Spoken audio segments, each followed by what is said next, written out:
उज्ज्वला आणि माझ्या नवीन व्हिडिओमध्ये तुमच्या सर्वांचे स्वागत आहे। तर आज मी तुम्हाला कोकणातील असे एक भाजी म्हणजे जे आपल्या रानात भेटते ती म्हणजे आपले हे अळूची पानं। त्याचा आज मी तुम्हाला अळूचं फतफद बनवून दाखवणार आहे आणि एकदम सोपी आणि साधी पद्धत, ते पण हिरव्या वाटणाचं। हिरव्या वाटणात तुम्ही जर केलात तर खरंच खूप चविष्ट लागतं, छान लागतं आणि एकदम सोप्या पद्धतीने लवकर होतं। भाजक्या वाटणाचं पण करतात, पण मी तुम्हाला हिरव्या वाटणाचं अळूचं फतफद एकदम सोप्या पद्धतीने करून दाखवणार आहे। तर त्यासाठी मी काय काय साहित्य घेतले हे तुम्हाला मी दाखवते। तर एक वाटी मी हे खोबरं घेतलंय, ओलं खोबरं आपलं, आणि इथे 7-8 लसणीच्या पाकळ्या आहेत, 4 हिरव्या मिरच्या आहेत, अद्रकचा एक तुकडा आहे आणि कोथिंबीर आहे। या ह्याचं आपल्याला चांगलं वाटण करून घ्यायचं आहे आणि अळूच्या फतफद्यामध्ये टाकण्यासाठी तुम्ही पावटे टाकू शकता किंवा कोणतेही कडधान्य टाकू शकता, पण मी इथे शेंगदाणे भिजत टाकले, ते मी ह्यात टाकणार आहे। खूप छान आणि चविष्ट लागतो ह्याच्याने पण। तुम्ही तुमच्या आवडीनुसार काही टाकू शकता, कॉर्न पण टाकू शकता, पण आपल्याकडे बाहेर जे अवेलेबल आहे घरात ते मी वापरते म्हणजे शेंगदाणे। आणि खूप सोप्या आणि साध्या पद्धतीने आज मी तुम्हाला अळूचं फतफद करून दाखवणार आहे। तुम्हाला ही रेसिपी नक्की आवडेल। तर अशी ही अळूची पानं जी आमच्या सासूबाईंनी गावावरून पाठवली होती, त्याची मी काही पानांची मी अळूवड्या बनवल्या आणि आता ही काही पानं याचं बाकी राहिलेत, तर त्याची आपण आता अळूचं फतफद बनवणार आहोत। तर मी आधी तुम्हाला सुरुवातीला ही अळूची पानं कशी कट करायची, कशी कापायची, भाजी कशी साफ करायची हेच मी तुम्हाला दाखवते आधी। तर ही पानं बघा, ही पानांचे जे देठ आहेत ना, पण हे साफ करायच्या आधी ना आपल्याला हाताला तेल किंवा कोकमचं पाणी लावून घ्यायचं किंवा लिंबूही लावू शकता तुम्ही, कारण ही थोडी या पानांना खाज उठते, त्यामुळे असे हे चांगलं सोडून घ्या तुम्ही। हे बघा असं दोन्ही हातांना। आणि आता आपण तुम्हाला दाखवूया, हे बघा हा जो डेट आहे ना, याच्यावरचा डेट हा आपल्या सुरीच्या साह्याने किंवा हे बघा हे असं काढून घ्यायचंय। हे विळीच्या साह्याने तुम्हाला जसं इझी पडेल तसं तुम्ही करा।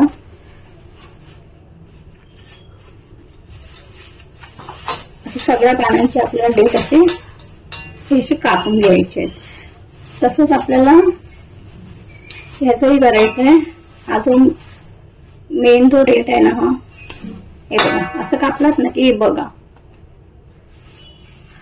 ही अशी साली सकट हे बाहेर येतं। तर सगळं आपल्याला असं क्लीन करून घ्यायचं आहे, किंवा तुम्ही अशी मोडलात जरी ना, हे बघा तरी पण अशी साल बाहेर येते। अशा प्रकारे सर्व आपल्याला हे साफ करून घ्यायचे आहेत।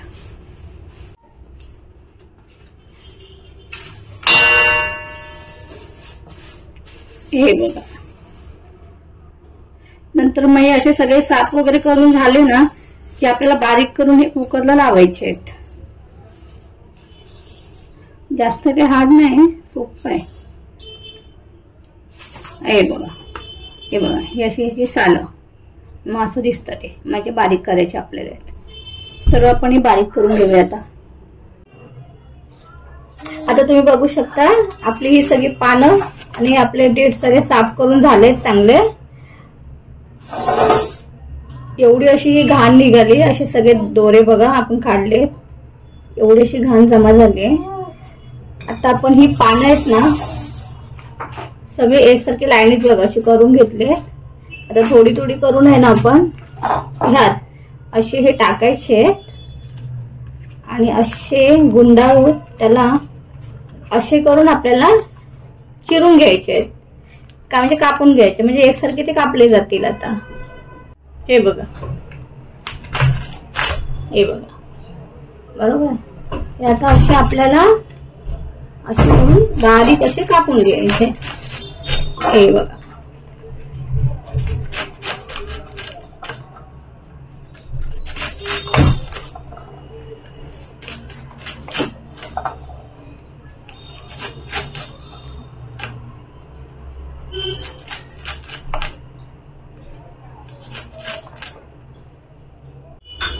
आता तुम्ही बघू शकता आपलं हे अळू छान असं बारीक कापून झालंय आणि आपले हात पण बघा जास्त काळे झाले नाहीत, कारण की आपण कोकमाचं पाणी लावलं होतं आणि खास पण काही उठत नाहीये।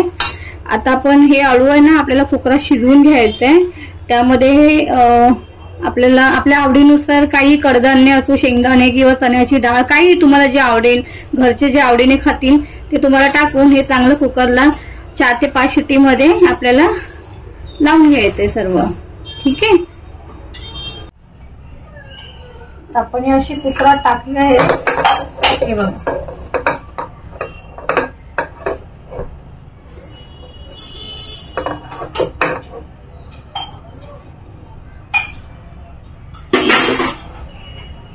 तुम्ही हे शेंगदाणे वेगळे पण लावू शकता किंवा ह्यात पण टाकू शकता. मी यात ऍड करते हे. आणि आपल्याला थोडं पाणी टाकायचंय. बघा, 1 ग्लासवर मी पाणी टाकलं, जास्त नाही. आणि आपल्याला 4 ते 5 शिट्ट्या ह्याला लावून घ्यायचे.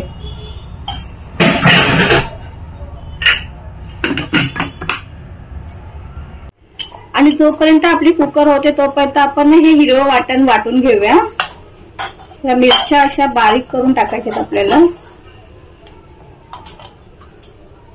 हे बघा, कोथिंबीर, या लसणाच्या पाकळ्या आणि हे अद्रक. आपल्याला खोबरं पण लावायचं, ते पण आधी हे पण बारीक करूया आणि मग खोबरं ऍड करूया ह्यामध्ये. आणि हे बघा, हे आता आपण आपलं जे वाटप आहे ना ते लावून घेतलंय. खोबरं आहे, आपलं ओला खोबरं आहे, हिरव्या मिरच्या आहेत, आलं लसूण आहे आणि आपली कोथिंबीर, हे सर्वांचं मी वाटण करून घेतलंय. तुम्ही वेगवेगळं पण करू शकता किंवा असं एकत्र पण करू शकता. मी असं एकटे मिक्स करून घेतलंय. आणि आता हे बघा, आपले जे अळू होतं हे आपण कुकरला लावून घेतलंय. आता तुम्ही याला मिक्सरला पण लावू शकता किंवा तुम्ही याला ना तुमच्या घरी पावभाजीचा स्मॅशर असतो ना त्याच्याने पण तुम्ही याला घोटवू शकता किंवा रवीने पण तुम्ही याला घोटवू शकता. तर आपण ना सर्वात सोपं असं ना मिक्सरला बारीक करून घेऊया, म्हणजे ना एकदम छान असं ते बारीक होऊन जातं. एकदा मिक्सरला वळसा घालून घेऊया. तर तुम्ही बघू शकता आपण आता मिक्सरला एक वळसा घेतलाय. याला जास्त पातळ पण आपल्याला करायचं नाही, थोडं जाडसर ठेवायचंय. म्हणजे हे जे मटेरियल आहे ना ते जरा दिसलं पाहिजे आपल्याला, म्हणजे अळू. बघा, आता आपण याची पुढची जी प्रोसेस आहे ती आपण चालू करूया. रेसिपीला आपण स्टार्ट करूया. तर आता आपण फोडणी देऊया. आणि आपलं तेल पण छान असं तापलंय. तर सर्वात आधी आपण राई टाकूया. हे बघा, राई चांगली तडतडली ना की आपल्याला ह्यात ठेचून बारीक केलेली लसूण टाकायचे. लसूण चांगलं ठेचून टाकायचे, सालं वगैरे काढून, म्हणजे सर्वांच्या पोटात पण जाईल. आणि आता आपण यामध्ये हिंग ऍड करूया.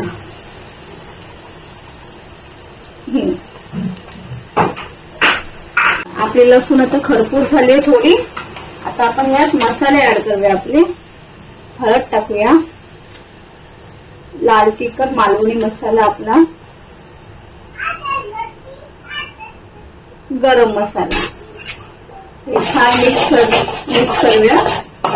आणि आपण जे मगाशी वाटण करून ठेवलं होतं ते आपण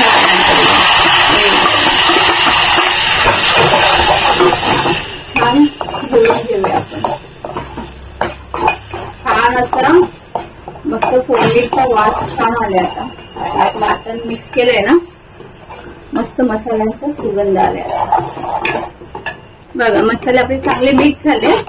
शेंगदाणे ऍड करूया. आपण शेंगदाणे आपण छान असे मिक्स करून घेऊया.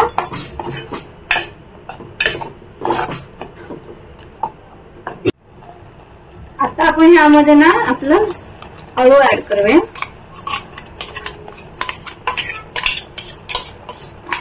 छान असं यामध्ये वाटपामध्ये मिक्स करून घेऊया आपण.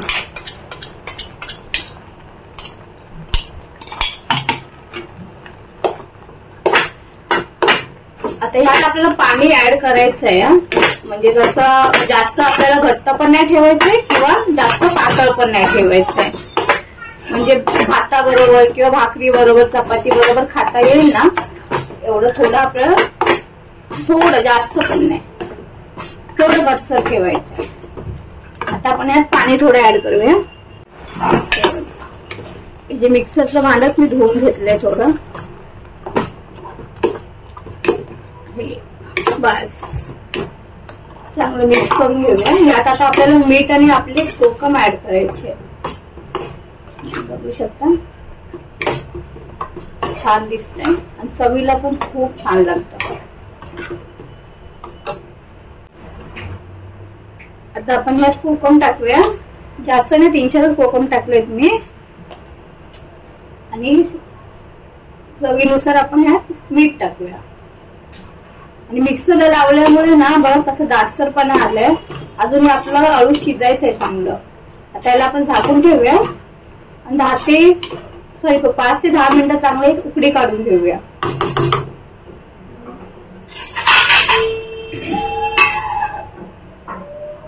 आपल्या आळूला कड येतोय तोपर्यंत सांगते, तुम्ही कोकमाच्या ऐवजी चिंच किंवा गुळ पण वापरू शकता, पण आम्ही शक्यतो कोकमच वापरतो। काही जण गुळ आणि चिंचही वापरतात, त्याच्याने पण टेस्ट चांगली येत असेलच, पण तुम्ही अशा पद्धतीने नक्की करून बघा, एकदम छान टेस्टी बनतं आणि खरंच खूप चांगली चव येते। परत कराल अशी ही साधी आणि सोपी आपली ही रेसिपी आहे।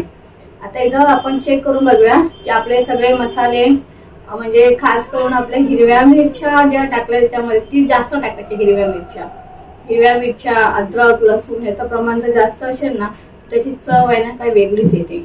इथं चेक करून बघूया आपले मसाले चांगले मिक्स झालेत की नाही, सुगंध तर खूप छान येतो, त्यावरून तर कळतंय की झालंय। एकदा चेक करूया आपण। आणि हे बघू शकता आपलं अळूचं फतफद हे रेडी झालंय, किती छान असा थिकनेस याला आलाय बघा। आणि मिक्सरला आपण एक वळसा घेतला ना त्यामुळे ह्याला छान असा दाटसरपणा आलाय। अशा पद्धतीने तुम्ही करा, खरंच छान लागतो आणि सुगंध तर इतका भारी येतोय ना, खरंच भाकरी आणि भाताबरोबर खा तुम्ही, खरंच भारी लागतो हा। तर आपली आजची रेसिपी बघा झालेली आहे, आळूचं फतफद। आणि तुम्हाला ही आजची रेसिपी कशी वाटली ही मला नक्की कमेंट करून सांगा, आणि व्हिडिओला लाईक शेअर करायला विसरू नका। चॅनलवर नवीन असाल ना तर सबस्क्राईब करायला विसरू नका। भेटूया एका नवीन व्हिडिओसोबत पुन्हा एकदा, तोपर्यंत बाय बाय।